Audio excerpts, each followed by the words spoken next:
How's it going, everybody? My name is Ace Abade and welcome to the video. Over the last couple of weeks we took on a challenge to see if it was even possible to beat Pokemon Crystal without gaining any experience points. Now you're probably wondering, how is that even possible? When you win Pokemon battles you're supposed to gain experience points, right? While that's usually true, there is a way to bypass this. This method you can't really do on a regular cartridge and starts with E and ends in emulation. So the question now is, can you beat Pokemon Crystal without gaining any experience points? Let's go over some rules. No Pokemon are gaining any experience points, which means no Pokemon are evolving by level up. You can use evolution stones, but in the Johto games, the evolution stones are much harder to obtain, and spoiler alert, we don't use any stones in this video. Pokemon are also not learning any new moves except through TMs and HMs. To get stronger Pokemon, we actually have to catch higher level Pokemon. Also, there are no items in battle other than Pokeballs. No glitches or exploits other than the no experience patch. If you enjoyed this video, give it a thumbs up. I have other videos on this channel as well, if you would like to check those out. I also stream on Twitch. All of these social media links are in the description below. And with all that out of the way, let's get started. So we start up the game and name our character. We talk to our mom about the Pokegear, setting the day of the week, and learning that it's not daylight savings yet. We then pick our starter Pokemon. Since none of the starters are going to learn any moves other than Scratch or Tackle, it doesn't really matter which one we pick, right? Well, whichever one we do pick will determine what the rival gets. This might not seem like a big deal right now, but one of the rival fights can be very difficult. For now, we choose Tentacle. After getting the egg from Mr. Pokemon and the Pokedex from Professor Oak, we find out that someone broke into the lab and go back. We run into somebody with red hair and proceed to destroy them. We make it back to the lab and name him Da-Da-Da, since that's what he said his name was. We give Professor Elm the mystery egg and can now go start our challenge, getting the gym badges, taking down an international gang of criminals, something that the police are supposed to do and instead they leave to a 10-year-old child. Has anybody actually thought of this? And complete our no EXP challenge. So the first gym we go to is in Violet City. The gym uses flying type Pokemon. We don't have any stab type moves to handle flying types, so the idea was to go defensive. On the way to the first gym, we stopped to catch a Geodude on Route 46. We used Geodude to beat up youngster Joey's top percentage Rattata. I bring this up because Joey did not call one time this entire run to talk about his top percentage Rattata, which is really sad. We then stopped at the ruins of Alph to catch a couple of Unknown. Unknown only has one attack, Hidden Power. Hidden Power works by inflicting damage using a type and power determined by the user's IV or individual values. The power varies between 31 and 70 damage in Gen 2 and can be any type besides normal and da-da-da, or question mark. The idea was to get an Unknown with an electric type hidden power move. Also thinking ahead for the gym fight, we caught a Growlithe on Route 36. After that we caught a Bellsprout on the same route.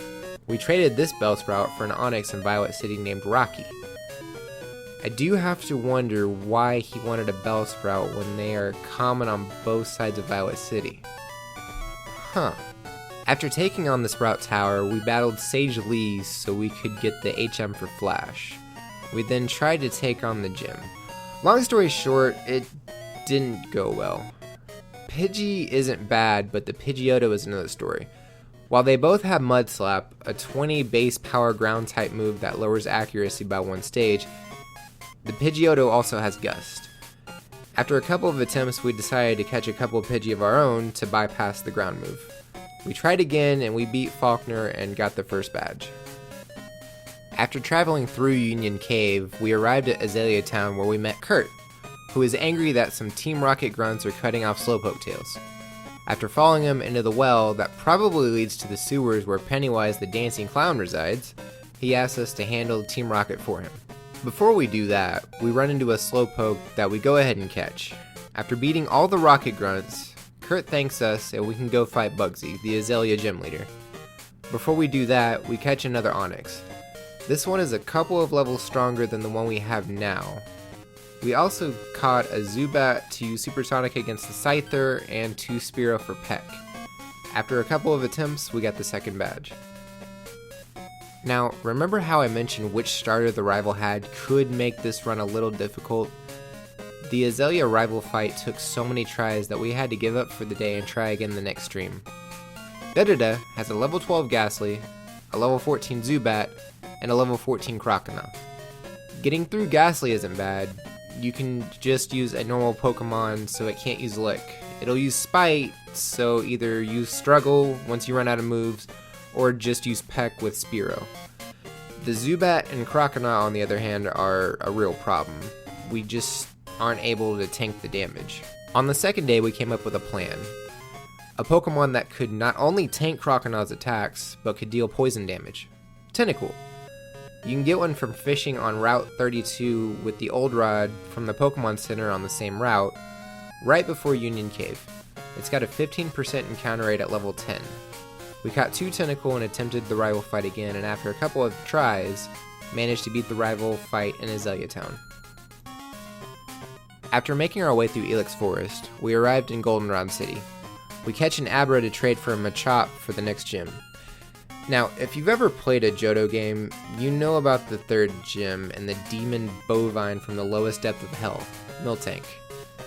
We thought it would be a good idea to have some other fighting type moves. In the national park north of Goldenrod, you can find a male Nidoran, so we caught 2 of those. However, after many attempts, and I do mean many, we still couldn't beat the Demon Cow. So after all that, someone mentioned the bug catching contest in the national park. The levels of the Pokemon during that time are actually higher than the regular catches in the park. With that, we caught a Pinsir and a Scyther. And with those Pokemon, oh. Well, alright then. We actually never got to use the Scyther during this fight. Putting it to sleep and then 1 crit headbutt is all it took. Well, with that, we got the 3rd badge. On the way to Mahogany Town, we caught the Sudowoodo blocking the path. In the Burnt Tower, we curb stomped our rival and decided it was a good time to fall through a hole that materialized from nowhere. At the bottom of the tower, we awakened some good doggos that ran away. And with that, the challenge is about to speed up significantly. Now that Entei and Raikou are out in the wild, and Suicune is elsewhere, we took the time to find Entei and Raikou. After running up and down routes 35, 36, and 37, we ran into Raikou and prompted to catch it after about 5 minutes of resetting. And we did the same thing with Entei. Now that we have 2 level 40 legendaries on the team, the next 4 gym leaders went down very quickly. First we fought Morty, and then Chuck, and after doing the Lighthouse stuff in Olivine, we beat Jasmine, and then Price. After we took on the Team Rocket stuff in Mahogany Town and Goldenrod, we went to Tin Tower for Suicune. I was ready for the longest... We caught it on the first ball. I mean, I'm not complaining at all, but we caught it on the first ball. Once we got to Blackthorn City, we took on Claire fairly easily. Not even her Kingdra gave us trouble. And with that, we got our 8th badge. In Victory Road, we caught a Rhydon and proceeded to take on the Elite Four. And they all went about as well as this.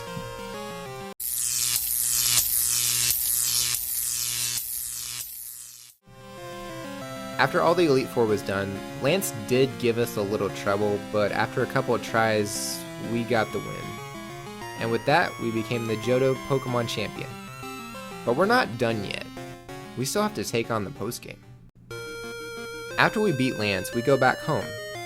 We went back to the Tin Tower to get our first legendary bird, Ho-Oh. After talking to the monk at the back of the room, we get the Rainbow Wing and ascend the tower to catch Ho-Oh, after a few resets. In Kanto, none of the gym leaders give us any real issue.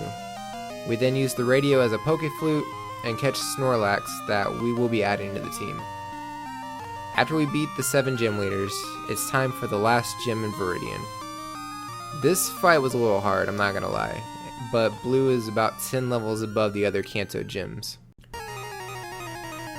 First his Pidgeot goes down to a Thunder from Raikou, then his Rhydon with a Surf from Suicune, his Executor with Ho-Oh, and then his Water Onix with a Rollout. The Rollout continues into Alakazam, He kills Snorlax with Arcanine's Flamethrower and Suicune with Extreme Speed. But we attack with Ho-Oh's Fly. He recovers and roars into Entei and Flamethrowers it while taking damage. We bring Ho-Oh back out and fly into Arcanine, giving us the 8th badge. With all the gems done, there's one Pokemon left. Lugia. It's gonna take every attack, every Pokeball, every ounce of... I'm just kidding, we're just using the Master Ball. I mean, come on, it's the last Pokemon and we haven't used it yet. Sorry to lead you on. Finally, it's time for the last fight of the game. Red. We start with Ho-Oh. Pikachu misses Charm, and we one-shot with Earthquake. We bring out Suicune for Blastoise and Peck with Surf.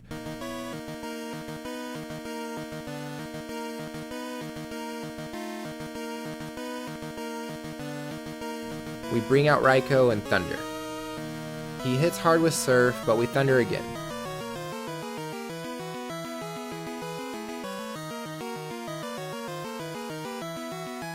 Espeon comes out, and we bring out Lugia. We use Shadow Ball as it goes for Psychic. After 2 Shadow Ball, it goes down. Next out is Snorlax, and we swap into our Snorlax. We go for Body Slam as it goes for 2 Amnesia. On the second, we Paralyze, but it goes for Body Slam as well.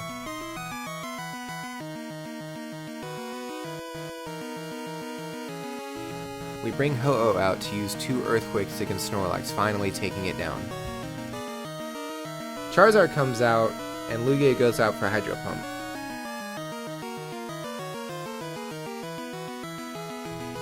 We swap into Ho-Oh as it goes for Flamethrower, we go for Fly as it goes for Fire Spin, and then we go for Fly one more time, finally taking down Charizard. Venusaur comes out last, and we go for Fire Blast as it goes for Solar Beam. Next turn, it uses the Solar Beam, and we use one more Fire Blast, finishing off Venusaur and the challenge, proving that we can beat Pokemon Crystal with no experience and no items.